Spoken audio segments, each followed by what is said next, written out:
After a painstaking 36-plus hours, rescue operations continue at the site of the tunnel collapse in Uttarkashi district of Uttarakhand. A harrowing incident that has left 40 people trapped underground. The only silver lining in this tragedy is that there has been successful contact with the stranded workers who are reported to be in good health. Continuous oxygen supply and food is being provided to them at this critical time. Swift response teams comprising the National and State Disaster Response Fund alongside dedicated police personnel are actively engaged in the rescue mission. However, the formidable challenge presented by loose soil is impeding the progress of these efforts, underscoring the urgency of the situation. This vital tunnel connects Silkyara to Dandalgaon on the Brahmahal-Yamunotri National Highway, accentuating its significance. Now, efforts have been made to alleviate the predicament of the trapped laborers by dispatching gram tube packets through a compressor. But here's the question that keeps emerging when we see such tragedies. Is development more important, or environment should get priority? My guests on the show tonight: Dilip Cherian, founder, Perfect Relations; Joseph Hoover, trustee, United Conservation Movement; Vinesh Menon, CEO, Ampersand Group; and Anurag Naidu, author. Good evening, namaskar, gentlemen. Thank you very much for speaking with Mirror Now tonight. I'd like to start with you, Dilip Cherian. What do you make of this whole debate that comes up? Tragedy after tragedy keeps happening, and I'm not getting into the causes of it. Mostly it's natural causes that lead to such tragedies. This one, of course, is the fact that the tunnel was only partially plastered, and the site of the tunnel which collapsed was unplastered. But the fact of the matter remains that our mountains, our hills are burdened, they are overloaded. What do you make of these kind of incidents that keep happening? The sad fact is that we're going to see more of them. The Himalayan range consists of a whole bunch of young mountains. The kind of depredation we are doing of these mountains, the kind of tunneling we are doing, the kind of roads we are building on the edges, the fact is that we are actually courting at some stage some disaster in one place or the other. Despite the best efforts of the agencies, the construction companies, this is going to happen and recur. As a citizen, I can tell you that when one travels through the hills, this kind of rapacious development at a very hurried rate is causing trouble to the locals. They are the ones who are paying the most price. Laborers being trapped is one thing, and I'm glad that they're safe at the moment, and I hope they stay safe and can be extracted. But the fact is that we are talking of courting disaster by doing these things in a hurry without the appropriate environmental checks and balances. I recognize that it is necessary to do some of them, but many are not really as necessary as is made out. Anurag Naidu, what stops us from getting the necessary environmental approvals and proceeding with the kind of development that we would like to see in the mountains, and not just the mountains, just everywhere in the country? At the cost of environment, we are doing a lot of construction. Well, I think first of all, thank you for having me on the show. You know, let me take. I don't know about all other panelists, but I'm an engineer myself, right? And having an experience of working across more than 6 countries in the capacity of an engineer, a mechanical engineer, right? So let me point this out. Let's not take everything to the debate, everything towards an environment versus development debate. Let's understand why this particular tunnel was built. This particular tunnel was built to facilitate the Char Dham Yatris, and the Char Dham Yatra happened to be one of the most contentious, I would say, the roadways or the journey way, which was always filled with danger and disasters across the naturally made roads and the naturally made pathways, which was always causing a lot of accidents, buses falling off the road and everything. So we need to have a solution in place, and this is an attempt towards finding the right solution. And as an engineer, I believe maybe not all the problems in the world can be solved by an engineering solution, but I think most of the problems in the world have an engineering solution towards it. And this can well be an engineering error which has led to this collapse, which is an under construction tunnel. And it can be an engineering error, which is probably a responsibility of one or couple of minor small engineers, or maybe a calculation of error or a factor of safety. But we cannot just brush under the carpet and say, okay, we're just going ahead and spoiling the environment. No, it's not like that, because there are several other. So look at where we are, looming. We are having a population outburst globally, not just in India.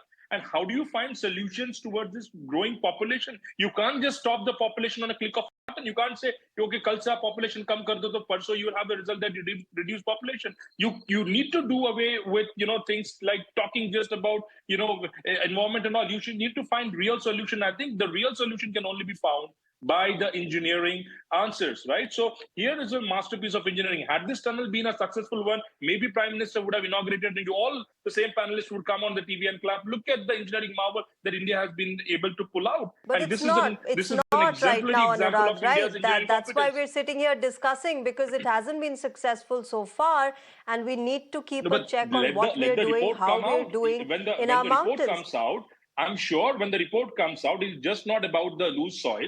When the report comes out, because if it was only about the loose soil, these are the things that we do at the pre-project level, at a project planning stage. So these are the things that the engineers or the construction company were well aware. You need to have an understanding. Let's hold our nerves and go to the investigation, find out the real root cause of it.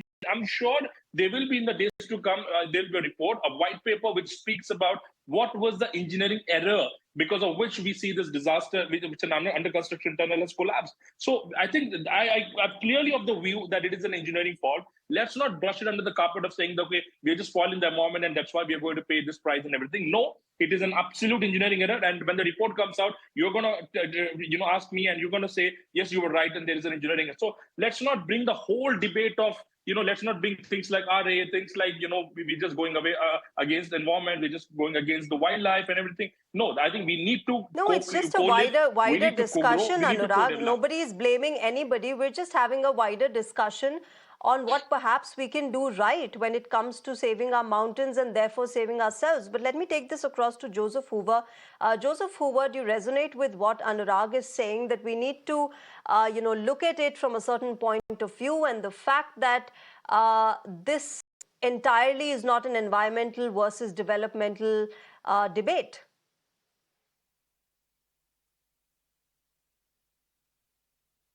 I would disagree with Anurag.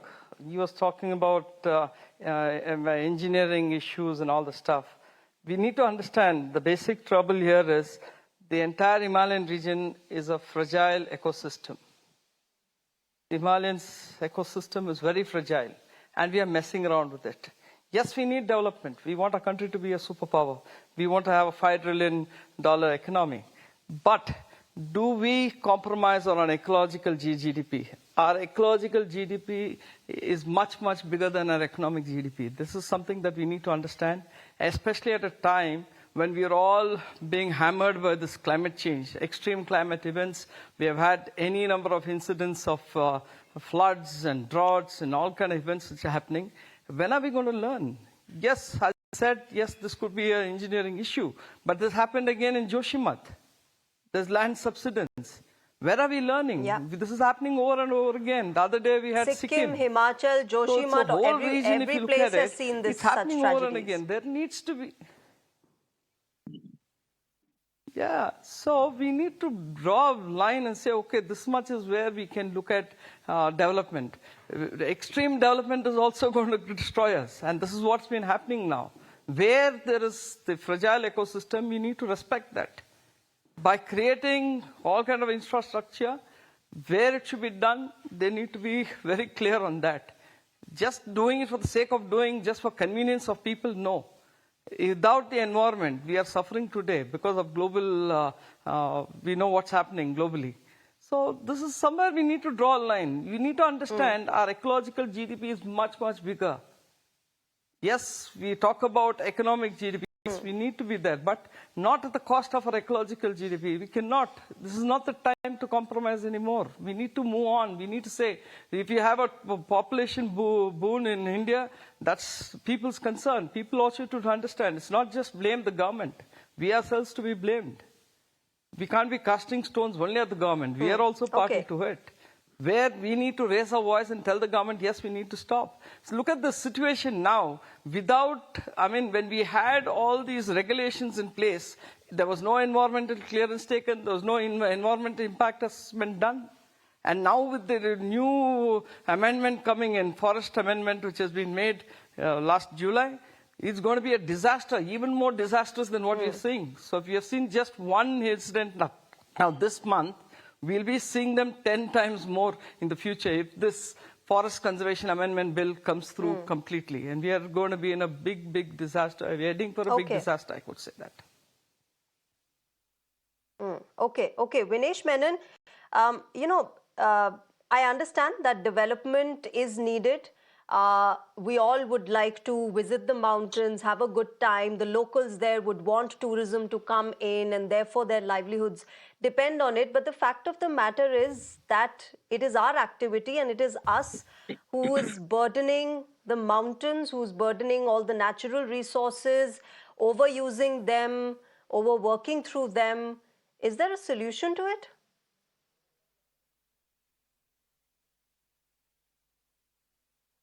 Thanks, Shreya, for having me on the show. Look, honestly, I'm not a mechanical engineer like what Anurag mentioned, and therefore I can't really comment technically on what happened in the tunnel. It is unfortunate, and I think it should not have happened. Let me go back to the starting of your, the show. You talked about this whole development versus environment debate. Now, the fact remains that a country which is developed, apart from having a mature economy, is also is a country with a robust technological infrastructure. And it also has, a presence in diverse sectors like both industry as well as service sectors. India, while it's done very well all along for the last 10 years in all these areas, fact is we are still a third world country. We still have a long way to go, and it is estimated that it's only by 2047 that we'll become a developed country. Now, what is development? Development means moving ahead in education, moving ahead in infrastructure, having more low-cost housing, hospitals, roads, roadways. These are all required. But yes, while we do this, we cannot compromise on environment, and I'm sure there are checks and balances that can be used to try and get this balance. So I agree 100% that we can't have development at the cost of environment. At the same time, we just can't have zero development worrying about the environment also. So the two has to go hand in hand. And I think somewhere we have to have those checks and balances in place, which I believe, has a lot to do with some of the scientific assessment that we have to do to try and not neglect all these environmental principles and priorities, unregulated coring. Let's put a ban on all this, right? And let's also have SOPs for folks who really move forward without compromising on environment. And let's have penalties for folks who compromise on it. I know it's easier said than done, but I don't think we can have a situation where one is kind of regressive at the cost of another. Okay, Dilip Cherian, therefore the moot question, of course, always remains that is there a way where we can find balance between environment and development? Because, even if we talk about something like a carbon emission or carbon footprint, whatever we do will leave a carbon footprint. Whatever little activity we do will leave a carbon footprint in nature. How does one really go about it? How does one walk hand in hand when it comes to development and environment? Shreya, the answer is very simple. You can either choose the Chinese model of reckless ignoring of the environment because you have a huge population whose needs can only be met with rapid growth, or you can opt for, hopefully, a peculiarly Indian method where we recognize the importance of nature, which we recognize in our culture, in our religions, in everything that we do.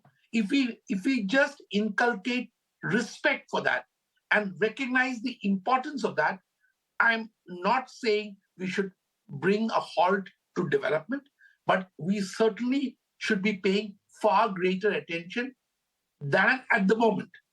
And we need to have those checks and balances in place because the people who are going to pay the price for this is the future generation. They are actually stakeholders in everything we're doing today. So I would say, Shreya, that caution along with acceleration where it's possible, and recognizing that what we are destroying of nature is impossible to recreate. That is the line that we need to think about each time. As citizens of this country, we need to recognize that we have inherited an immensely valuable ecological system. Are we mindlessly doing to it, which other countries have done? Are we trying to emulate the West, which has destroyed most of the world? Or are we going to find a solution which is uniquely Indian? That's what my concern is.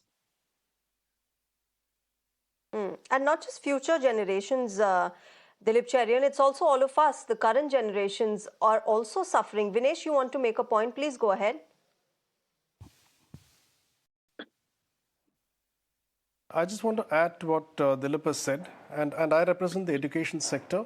And, I can tell you for sure that there are many schools out there who are also attempting to start getting the children of today to be more aware and more sensitive about the environment. There are a lot of schools out there who are integrating curriculum which is contextual to environment. There are schools which are having climate academies. And I think these are the areas that we need to start amplifying far more. Because, catch them young. While I agree to what Dilip has said, I'm also adding on to the fact that we need to catch children young today. But is that bringing about change, Vinesh, at all? So that by the time they become adults and go into the working world, we can teach our kids and ourselves as much as we want in theory, but practically on ground, is that bringing about a change in young children? No, I'm going beyond theory. I'm going into practical teaching. I'm talking about introducing nature clubs in schools. I'm talking about getting children to understand how important it is to conserve nature. I'm talking about creating climate academies with curriculum, full-blown curriculum around climate and SDG. I think the honest truth is that that's not really taken off as much as it should, but it has started. And I would reckon in the next about maybe 2 to 3 to 4 years, if this is spread across schools, I certainly think it will make a difference. Dilip talked about the future generation. How do you protect that? Start with all this also in parallel. I'm not saying do this at the cost of doing something else. I agree. Watch your development, have your checks in place, but also start teaching your younger generation about this whole concept of environment, which I think is very, very important. Joseph Hoover, can one of the steps in moving forward in this kind of a crisis that we are seeing and this tussle that we are seeing between environment and development, can one of the steps be the fact that we choose eco-friendly materials and, reliable materials when it comes to our infrastructure and construction activities, more reusable substances and materials that can go on for decades?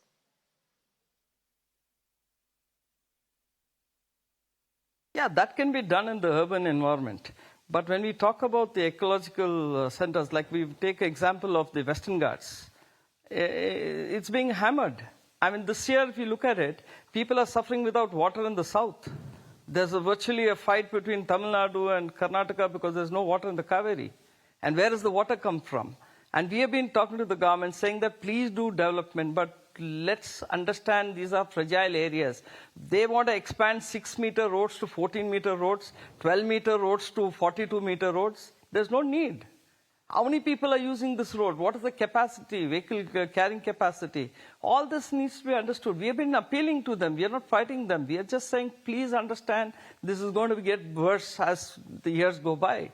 So we're saying, you do the roads, you do the development, you maintain what is already there, because the slope stability is very important. If you look at the landslides which have happened in Kerala and Karnataka, it's been huge, in Goa also. So we've been saying, please do development. We want development. As I already said, we need to be a superpower, we need to have the $5 trillion dream, all that's fine. But there has to be a balance. And this is something like when you talk about all these substances which can be reused and all this stuff, that can happen here. Once our forest goes, there's no way. And the funny thing is, what we are looking at, I mean, the worrying thing, not the funny stuff, the worrying aspect is that the way we are going about it, we are not learning. There have been so many instances of ecological disasters, and yet we are continuing to do that. Recently, they said in the Shiradi, they want to widen the road. It's an existing road, you strengthen it. You do that in the Western Ghats. But you want to expand it, you're going to destroy whatever little is left. And we are talking about 66 rivers taking birth in the Western Ghats. And where is water going to come? We have already seen this year. There's no drinking water. People are suffering. And where are we going to take the call? We had salute the government for all the development work. Joseph Hoover, but how many times in such cases have environmental guidelines and rules been flouted? The appropriate checks, are they done in all such cases where tragedies take place? And even if tragedies aren't taking place, are our environmental projects getting those clearances?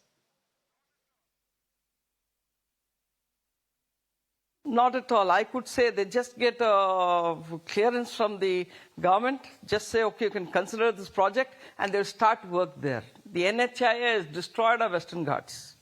There's no environmental clearance. There is no wildlife protection clearance, nothing, no EIA. They start work, and then we go to court. We stop them.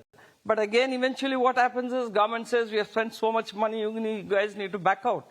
We accept that. But then, why can't they have all the checks? My worrying aspect, we're all concerned now, with all the regulations in place, they were doing this. Now that as I said earlier, the Forest Conservation Amendment is going to come into place, it is going to destroy furthermore. It's going to give a license to everybody to do what they want. NHI can do what they want, railways can do what they want, the mining companies can do what they want. The eco-sensitive zone declared by the Supreme Court also is being shrinking. So where are we going as a people? Aren't we responsible? As somebody said, we are responsible for the future generations. What are we going to leave behind for them?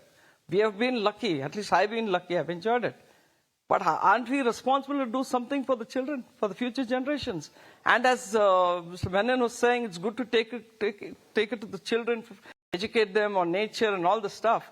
But then that'll be too late, because the next 5 years is going to be disastrous. If this amendment, Forest Conservation Amendment, is implemented, we are going to be in big trouble. I don't see what the children are going to enjoy in the future. Our climate has gone bonkers. We are seeing extreme rains. We are seeing drought. And where are we going? Aren't we realizing we as a people, don't we have the responsibility to at least talk to the government? The moment we say something, we are anti-national. We are getting this, we are doing that. We are not. We are only interested in the development of the country in a sensible way. We have always been appealing. Okay. We write to the government. We are always constantly writing to the government. We have taken the government to court. But somewhere we need to do it. Okay, Anurag. Anurag Naidu, what is stopping our authorities and our governments here? Go ahead, make your point, Anurag. Yeah, well, I'm actually pleased. The gentleman just spoke about so much technicalities of all the regulations and everything. One thing is that one very good point what Vinesh mentioned is scientific assessment. What is scientific assessment? The DPR that you roll out before the start of any project is a scientific assessment.